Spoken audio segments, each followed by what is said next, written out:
que são os dons? Por que acreditamos na continuação dos dons? Se acreditamos, por que acreditamos? E se os dons existem, qual é o seu propósito? Isso e muito mais é o que nós vamos ver no vídeo de hoje através da palavra de Deus. Fala galera, tudo beleza? Na paz, tranquilo? Como é que vocês estão? Sejam todos muito bem-vindos para mais um vídeo aqui no canal Metanoia. Eu me chamo Marcelo Santos e é sempre um privilégio ter cada um de vocês aqui no canal. Se você está chegando agora aqui no canal, clique no botão inscrever-se, tem muito conteúdo bacana aqui para edificar e abençoar a sua fé. Se você já é de casa, você sabe que vai vir conteúdo de qualidade por aí. Então já clica aqui no botão, deixa seu like, comenta alguma coisa e compartilhe o nosso vídeo para mais uma pessoa, porque fazendo isso você nos ajuda demais. Bom, se você está chegando aqui agora, esse é o quarto vídeo de uma série que nós estamos produzindo aqui no canal chamada O Espírito Santo. Nós já falamos sobre quem é o Espírito Santo, a obra do Espírito Santo, o que é ser alguém cheio do Espírito Santo e hoje, especificamente, nós vamos falar sobre o dom. Marcelo, mas eu não assisti às outras mensagens, eu não vi os outros vídeos da série. Aqui mesmo no canal tem uma playlist chamada O Espírito Santo, onde nós colocamos todos os vídeos para você maratonar e ser muito abençoado. Então pode ir lá na playlist e assistir tudo. Eu tenho certeza que você vai curtir demais. Mas hoje eu quero falar para vocês um pouquinho sobre dom. O que é dom? E como sempre eu quero partir desse princípio de ensinar sobre dom dentro de um texto bíblico. E se você tiver com a sua Bíblia aí, eu quero que você abra ela comigo em 1 Coríntios, capítulo 12, verso de número 1. A versão que eu vou estar lendo aqui é uma NVT. Se você não tiver com a Bíblia fácil aí, você anota em algum lugar para depois você meditar nesse texto e fazer o seu estudo pessoal aí, que eu acredito que é bem válido e é bem importante, ok? Então, 1 Coríntios, capítulo 12, verso de número 1, diz assim: Agora, irmãos, quanto à sua pergunta sobre os dons espirituais, não quero que continuem confusos. Vocês sabem que, quando ainda eram pagãos, foram conduzidos pelo caminho errado e levados a adorar ídolos mudos. Verso 3. Por isso, quero que compreendam que ninguém que fala pelo Espírito de Deus amaldiçoa Jesus, e ninguém pode dizer que Jesus é Senhor a não ser pelo Espírito Santo. Verso 4. Existem tipos diferentes de dons, mas o mesmo Espírito é a fonte de todos eles. Verso 5. Existem tipos diferentes de serviço, mas o Senhor a quem servimos é o mesmo. Verso 6. Deus trabalha de maneiras diferentes, mas é o mesmo Deus que opera em todos nós. Verso 7. A cada um de nós é concedida a manifestação do Espírito Santo para o benefício de todos. Então eu fiz a exposição desse texto e nós vamos trabalhar a perspectiva de dom dentro desse texto aqui que o apóstolo Paulo escreve para a igreja de Corinto. Então olha que interessante. No verso 1 de 1 Coríntios 12, que acabamos de ler, fica claro que Paulo vai ensinar a igreja de Corinto acerca dos dons espirituais. A palavra dom no grego quer dizer carisma. Claro que quando falamos de carisma no nosso contexto, já nos vem à memória uma pessoa simpática, encantadora, espontânea, mas carisma aqui não é isso. Carisma aqui significa graça ou presente da graça, algo que é dado por Deus gratuitamente. É isso que significa dom. Resumindo a ópera aqui, nas palavras de Wayne Grudem, ele diz assim, dons são habilidades concedidas pelo Espírito Santo para que possamos exercer algum ofício, trabalho ou ministério. Uma pergunta importante, um pouco polêmica aqui dentro da nossa introdução é: você já ouviu em algum momento o termo cessacionista? Observe que é cessacionista, não sensacionista, ok? O que é isso? É um termo teológico que define alguém que não acredita na continuidade dos dons.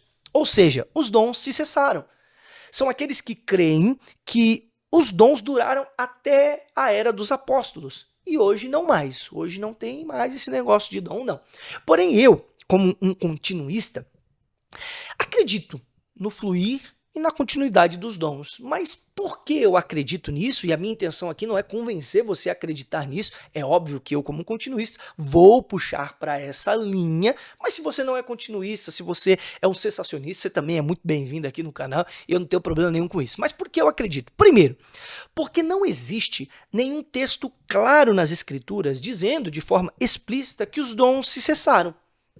Como diz o professor Gutierrez, os cessacionistas mais sérios concordam com isso. O que pode ser feito são inferências baseadas em alguns textos para afirmar o cessar dos dons. Então, esse é um dos motivos que me faz crer na continuidade dos dons. Tudo bem, você pode pensar, mas isso daí não é um motivo assim para você falar, nossa, eu sou um continuista e é isso e pronto, acabou. Não, mas tem um segundo ponto aqui, que é esse texto clássico de Efésios, capítulo 4, verso 11, que me faz também crer na continuidade dos dons. Diz assim, Efésios, capítulo 4, verso 11 ao 13.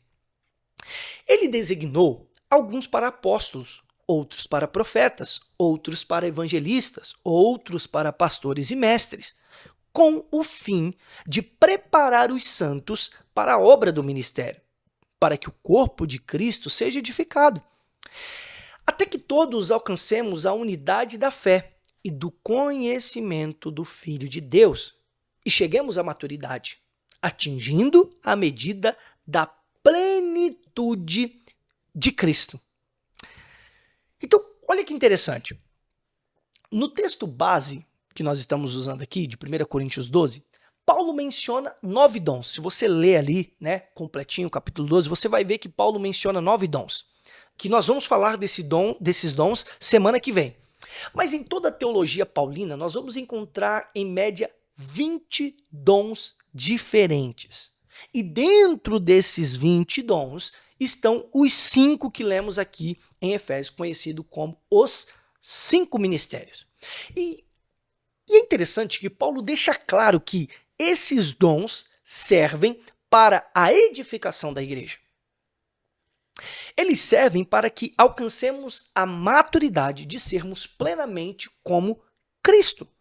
Então, se eles são dados até que alcancemos a plenitude da pessoa de Cristo, nós, continuistas, acreditamos que os dons ainda continuam operantes através da igreja do Senhor, nos ajudando no processo de transformação à pessoa de Jesus Cristo. Então, uma pessoa que tem um dom específico numa comunidade, essa pessoa está ajudando Cristo a ser formado em mim através desse dom que Deus deu para ela. Então eu quero aqui, cara, mais do que te passar informações sobre os dons, eu quero te incentivar a orar, clamar, buscar ao Senhor, pedindo que pela sua graça Ele te capacite, que Ele te habilite de dons para que você possa fluir no corpo, para que você seja alguém que através do dom que Deus te der, ajude Cristo a ser formado em outra pessoa. Eu acredito que Deus ainda tem derramado por sua graça dons em nosso meio. Talvez Deus já tenha derramado dons em você. O que você precisa é dar uma resposta a isso. O que você precisa muitas vezes é despertar esse dom que o Senhor depositou em você. Paulo, escrevendo a Timóteo, diz: desperte o dom que há em ti. Ou seja, o dom já foi depositado. O dom já está em você. Ele já foi depositado em você. Só que você precisa dar uma resposta consciente e responsável para tudo isso. Ok? Então é por isso que eu acredito na continuação dos dons. E agora eu quero falar com vocês sobre a importância dos dons, e isso aqui é precioso. Mas antes de falar da importância dos dons, eu quero falar da importância de você fazer um curso de teologia de alta qualidade. Sim, eu quero falar para vocês do Itepa Bible College, o colégio onde eu tenho feito o meu bacharel em teologia e tem sido uma experiência fantástica, galera. Pastores, chão de igreja, uma teologia extremamente saudável, edificante, abençoadora. Você precisa conhecer o Itepa. Aqui na descrição tem o link para você ir direto para o Instagram deles, conhecer um pouco mais da estrutura, conhecer um pouco mais das grades de aula, conhecer um pouco mais dos pastores que ministram as aulas. olha, você não vai se arrepender de jeito nenhum. O ITEPA tem aula presencial e aula online para qualquer lugar desse universo que você esteja me ouvindo. E o precinho, cara, ó, bem pequenininho. Se você falar que foi pelo Metanoia, eles têm um baita desconto lá para vocês, ok? Então, vamos voltar aqui sobre a importância dos dons. E eu quero reler aqui 1 Coríntios 12, versículo 1, que foi o texto que nós começamos a ler.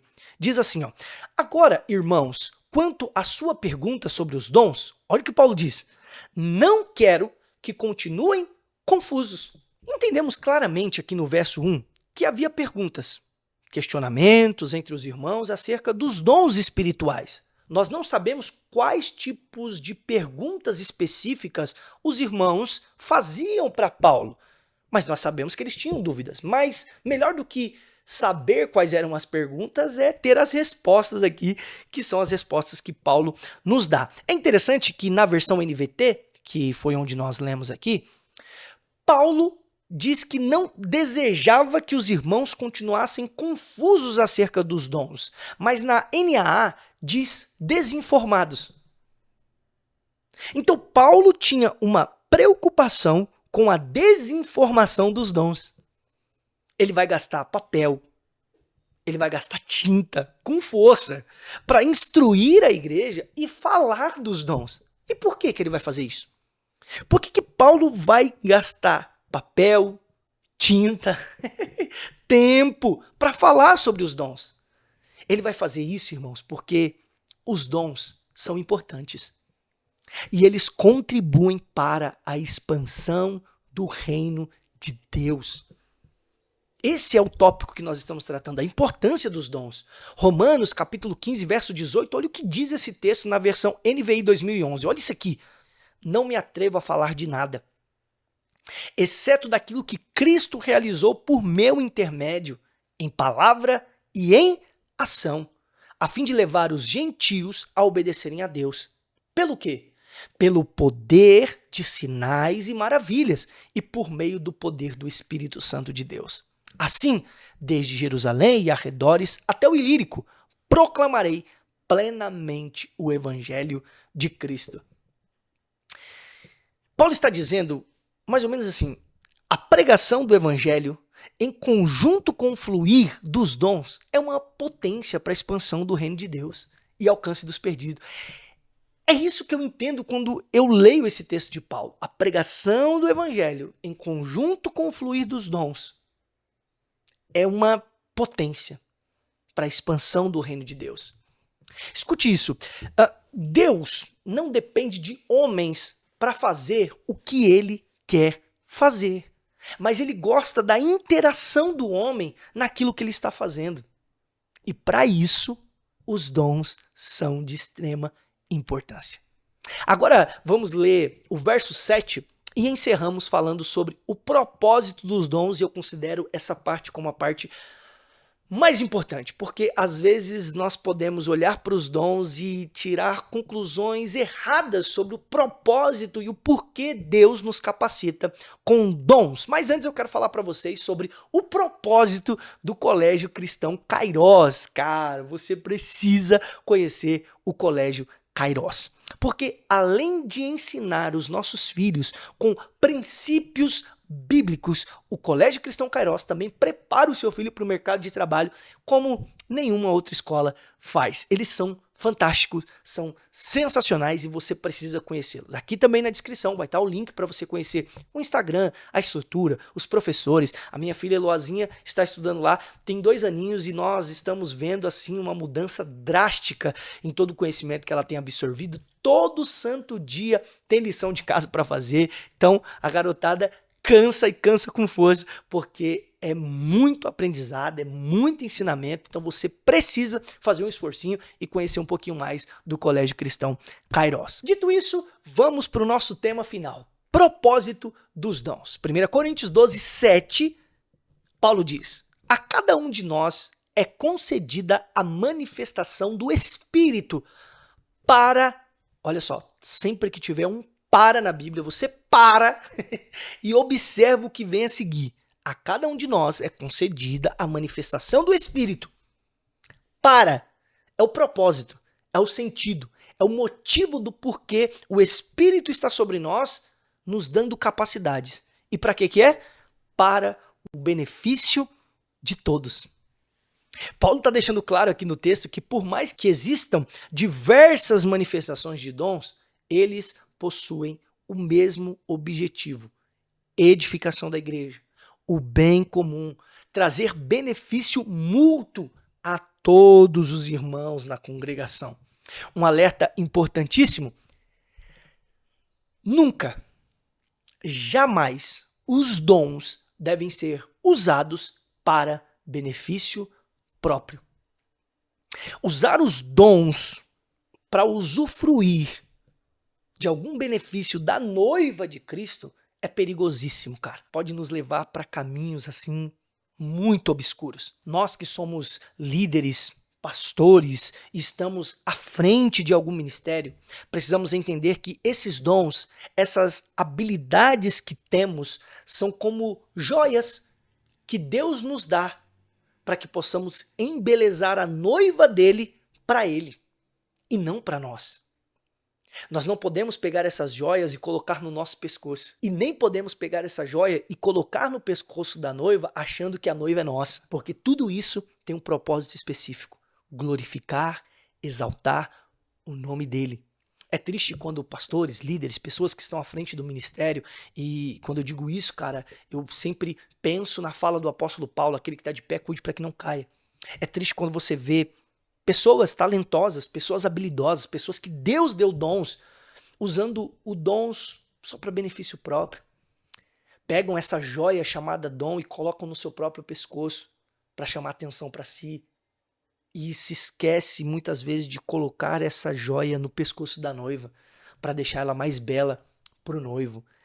Eu sei que eu estou falando de joia aqui, mas quando eu falo de joia, eu falo, por exemplo, é uma analogia de um sermão, por exemplo. O sermão, ele serve para deixar a noiva mais bela, para que a noiva seja tocada e transformada por aquela palavra que você prega no domingo, para que ela se apresente de forma ainda mais bela para o seu noivo. O sermão não é uma joia que eu coloco para me autopromover, para as pessoas olharem para mim, mas é para que as pessoas olhem para Cristo, é para que as pessoas desejem o Cristo, desejem o amado da alma delas. Esse é o propósito dos dons. Eu ouvi uma analogia fantástica uma vez e eu quero encerrar esse vídeo com essa analogia que eu acredito que faz muito sentido.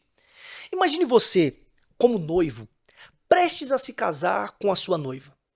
E um belo dia, você resolve promover um jantar romântico.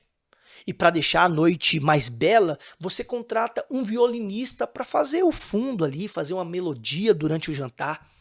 Chegando no restaurante, você se assenta à mesa, a noiva também se assenta, o violinista se aproxima e ele começa a fazer as primeiras notas ali, as primeiras melodias.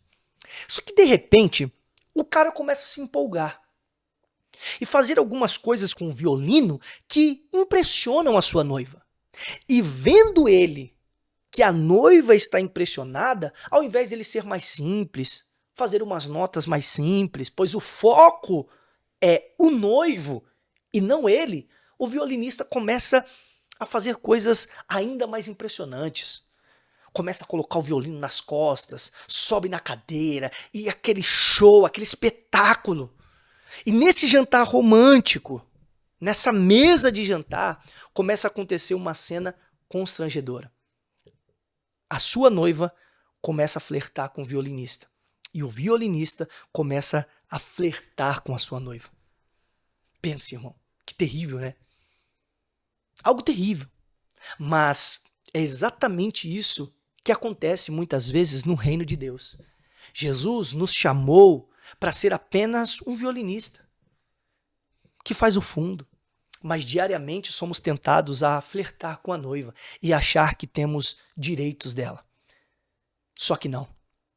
A noiva já tem um dono. E o dono dela é Jesus Cristo. Nós, como pastores, líderes, que estamos à frente de algum trabalho na igreja, somos apenas aqueles que tocam o violino para facilitar a relação da noiva com o noivo.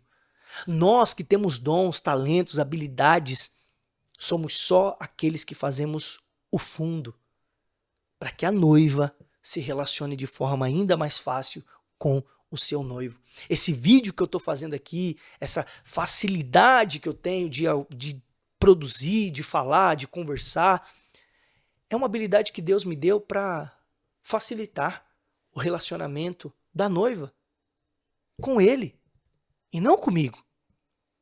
E por outro lado, é interessante que nós, como pastores e líderes, também somos noivos, porque nós fazemos parte do corpo de Cristo. Então nós também precisamos ficar alerta e parar de flertar com os violinistas talentosos que aparecem no mundo gospel. Pois a noiva já tem um dono. Nós temos um dono, que é Jesus Cristo.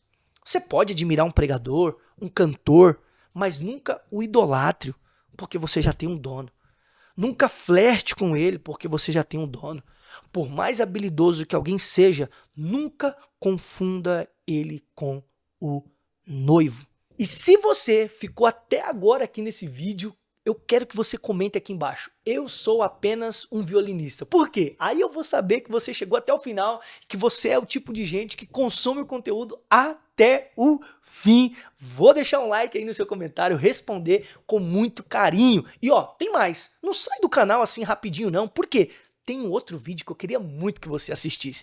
Eu subi uma pregação semana passada com o tema O Choro de Deus. É uma exposição do capítulo 11 do Evangelho de Jesus, segundo escreveu o apóstolo João. Tá lindo, tá maravilhoso. Eu falo sobre o choro de Jesus na morte do seu amigo Lázaro. Tá demais, eu tenho certeza que você vai ouvir e vai ser muito edificado e abençoado. Então, ó, já clica aqui e assiste e seja abençoado.